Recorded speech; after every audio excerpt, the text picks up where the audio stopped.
नमस्कार। किसी भी समाज को, किसी भी जात को, किसी भी धर्म को या किसी भी देश को अगर सबसे बेसिक ढंग से अगर किसी को तोड़ना हो तो वो सबसे अच्छा तरीका है कि सबसे पहले उसकी वैल्यू को तोड़ो, उसकी संस्कृति को तोड़ो, उसके सामाजिक बनावट को तोड़ो और एक समय के बाद उसको इस बात का आभास करा दो कि भाई हम वाकई में ख़राब हैं और जो अगला है वो सही है। यही कुछ हमारे साथ हुआ। हमारे साथ अगर बोलें तो सनातन में विश्वास रखने वाले, सनातन में आस्था रखने वाले सभी सनातनियों का 1000 साल पहले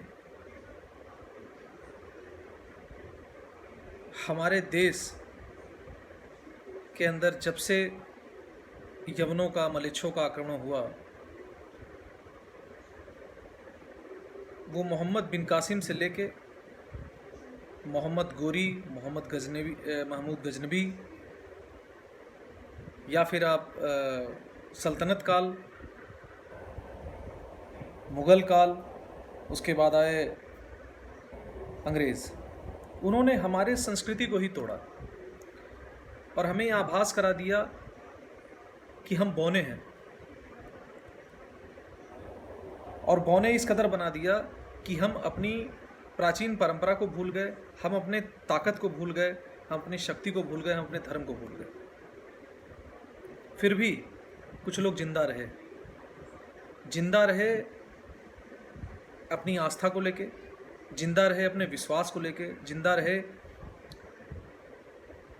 अपने वैदिक रीति रिवाज को लेके, जिंदा रहे अपने सामाजिक शक्ति को लेके और ईश्वर के ऊपर भरोसा रख के। जी हाँ, मैं बात कर रहा हूँ अपने हिंदुस्तान की, अपने भारत देश की, अखंड भारत की। अखंड भारत जब कहता हूँ तो काफ़ी सारे लोगों को बड़ा अजीब सा लगेगा कि अखंड भारत कह रहे हैं। फिर भी मैं अखंड भारत ही कहूँगा क्योंकि मैंने शुरुआत की है अखंड भारत की। और जब मैं अखंड भारत की बात करता हूँ तो पूरा भारतीय उपमहाद्वीप अखंड भारत का ही हिस्सा है। दुनिया भर की चीज़ें हुई, सब कुछ गया। अगर भारत की बात की जाए, चाहे कोई धर्म हो, चाहे कोई जाति हो, चाहे कोई समाज हो, भारत के अंदर एक नाम एक ऐसा है जो विश्व भर में रह रहे जितने भी सनातनी हैं उनके आराध्य का केंद्र है और वो है मर्यादा पुरुषोत्तम भगवान श्री राम। हमें नहीं पता कि उनका जन्म वहाँ हुआ था या नहीं हुआ था, हमें नहीं पता। हमें मतलब बोलता हूँ, मैं अपने की बात कर रहा हूँ, हुआ था या नहीं हुआ था।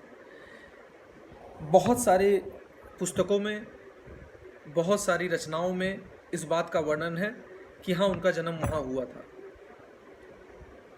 अगर हुआ हो या ना हुआ हो, उसके बावजूद वो हमारे आराध्य हैं और हमारे आराध्य का केंद्र अयोध्या था। बाबर ने जब हिंदुस्तान के ऊपर कब्जा किया तो उसके ताशकंद का निवासी, उसका एक कमांडर था जिसका नाम था मीर बाकी, जिसने अयोध्या में स्थित हमारे श्री राम मंदिर को तोड़ डाला।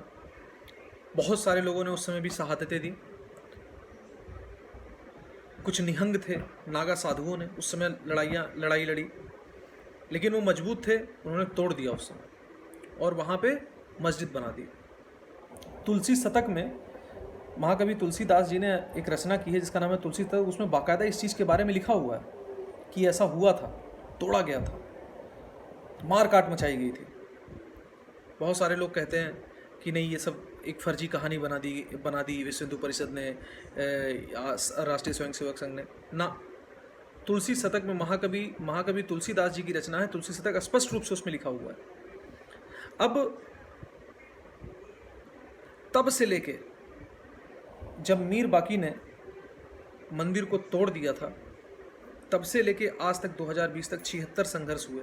3 लाख से ज़्यादा लोगों ने अपने प्राणों को न्यौछावर किया।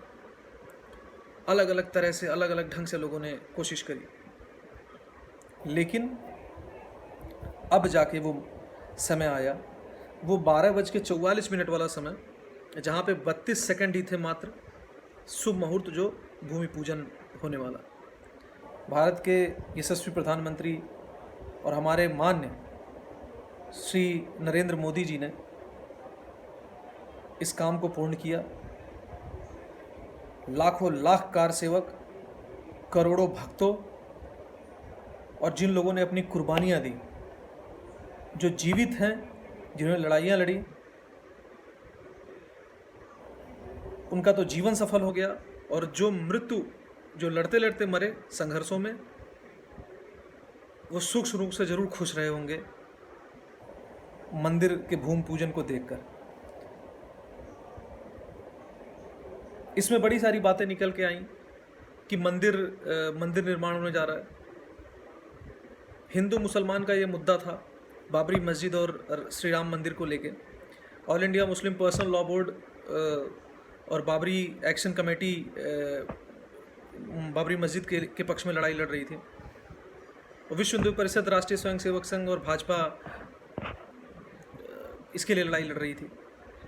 अब मेरा ये कहना है, जब आप लोग ये कह रहे थे, आप लोग की मतलब मैं कह रहा हूँ कि बाबरी मस्जिद के पक्षकार ये कह रहे थे कि जो सुप्रीम कोर्ट कहेगा हम मान लेंगे, या जो मुस्लिम नेता थे वो कह रहे थे मान लेंगे जो सुप्रीम कोर्ट का फैसला होगा। जब सुप्रीम कोर्ट ने साक्ष्यों के आधार पर फैसला पक्ष में दिया, मंदिर के पक्ष में, मंदिर निर्माण के पक्ष में, तो अब किस बात का कांटा हो गया है? अब ये कह रहे हैं कि नहीं, ये हमारे साथ गलत हुआ। ओवैसी ये कहते हैं, जो हैदराबाद के नेता हैं, ओवैसी ये कहते हैं कि सुप्रीम कोर्ट का फैसला तो मान्य है, लेकिन ये ज़रूरी नहीं कि वो पता नहीं किसका किसका रेफरेंस देके वो कहते हैं कि जो सुप्रीम कोर्ट कह दे वही सच हो। वो कहते हैं कि प्रधानमंत्री को वहाँ नहीं जाना चाहिए, क्योंकि वो एक देश के प्रधानमंत्री हैं, वो सबके प्रधानमंत्री हैं, और प्रधानमंत्री का कोई धर्म नहीं होता है। अपने भले मस्जिद कोई नई मस्जिद बनती है वहाँ चले जाते हैं, उसके लिए कोई दिक्कत नहीं है। रोज़ा इफ्तार पार्टी में जब कोई चीफ मिनिस्टर, कोई कैबिनेट मिनिस्टर, कोई प्रधानमंत्री जब रोज़ा इफ्तार पार्टी में मुसलमानों के यहाँ मुसलमानों को पार्टी देता थे, वो जाते थे वहाँ इफ्तार पार्टी करने, और उसका टेलीकास्ट होता था दूरदर्शन के टीवी पे, तब कोई दिक्कत नहीं होती थी उनको, तब वहाँ सेकुलरिज्म को बट्टा नहीं लगता था। लेकिन यहाँ पे सेकुलरिज्म को बट्टा लग रहा है। All India Muslim personal law board ने अपने ट्विटर हैंडल के ऊपर ये लिख दिया है कि मस्जिद वहीं पे, मस्जिद टूट भले गई हो, लेकिन मस्जिद वहीं है और वहीं रहेगी। हमने जैसे हाजिया सोफिया के ऊपर कब्जा कर लिया 900 साल के बाद, वैसे एक समय आएगा हम वापस मस्जिद बना लेंगे। लाखों लाख जो है मैंने देखा है कि मुसलमान बच्चे ट्विटर पे एक प्लेज ले रहे हैं इसके लिए कि हम अपने पीढ़ियों को बताएंगे और मस्जिद के लिए लड़ाई लड़ेंगे वापस। राहुल गांधी का एक क्लोज एड है कोई गोखले करके, वो जाके एक पिटीशन दाखिल कर देता है कि इस कोरोना काल में मंदिर का निर्माण नहीं होना चाहिए या भूमि पूजन नहीं होना चाहिए। दिग्विजय सिंह जाके ये कह देते हैं कि ये शुभ मुहूर्त नहीं है, चतुर्मास में ये सब चीज़ें नहीं होनी चाहिए। मतलब जो सब कुछ चाह ले रहे हैं कि मंदिर निर्माण में अवरोध डालने के लिए कुछ भी करना पड़े कर ले रहे हैं। मतलब मुझे ये नहीं समझ पाता, एक स्टैंड होता है। आप ये कहते हो कि सुप्रीम कोर्ट ने अगर सुप्रीम कोर्ट ने फैसला मंदिर के विपक्ष में दिया होता तो भी मान होता भाई, तो भी लोग कहते। एक मंदिर नहीं हजम हो रहा है, इतने सारे मंदिर तोड़े गए और साक्ष्य है उसके पास, साक्ष्य है भाई, जितने मंदिर तोड़े गए हैं, हजारों हजार मंदिर तोड़ दिए गए हैं। लेकिन एक मंदिर नहीं जो करोड़ों हिंदुओं के आराध्य का केंद्र है पूरी दुनिया में, क्या हम श्री राम मंदिर किसी और जगह मांग रहे हैं? अपने ही देश में तो इस जगह पे मांग रहे हैं, उसी के लिए इतने लाखों लाख लोग कुर्बान हुए, वही तो एक चीज़ मांग रहे थे, और वो भी कानूनी प्रक्रिया के तहत संवैधानिक रूप से। माननीय सुप्रीम कोर्ट ने उस पर आदेश दिया था। हाथ जोड़ के विनती है कि एकता में रहिए, इस तरह की अनर्गल बातें मत करिए, ना ही मुसलमान लड़कों को भड़काइए। ये सब आप लोग क्या कर रहे हैं? एक तरफ आप बोलते हैं कि सब लोगों को मिलजुल के रहना चाहिए, देश एक सेकुलर कंट्री है, तो क्या सेकुलर क्या एक ही क्या सेकुलरिज्म का जो ये सेकुलरिज्म क्या हिंदू ही अपने ऊपर लाद के चलेगा? अरे सेकुलरिज्म में सबको चलना पड़ता है भाई। आप बड़ा बन के आप बड़ा दिल दिखा दीजिए, मैं कहता हूँ कुछ गलत ही हो गया हो, जो कि गलत नहीं हुआ है, माननीय सुप्रीम कोर्ट का आदेश है, आप ही बड़े बन जाइए, आप ही अपना कलेजा बड़ा कर लीजिए।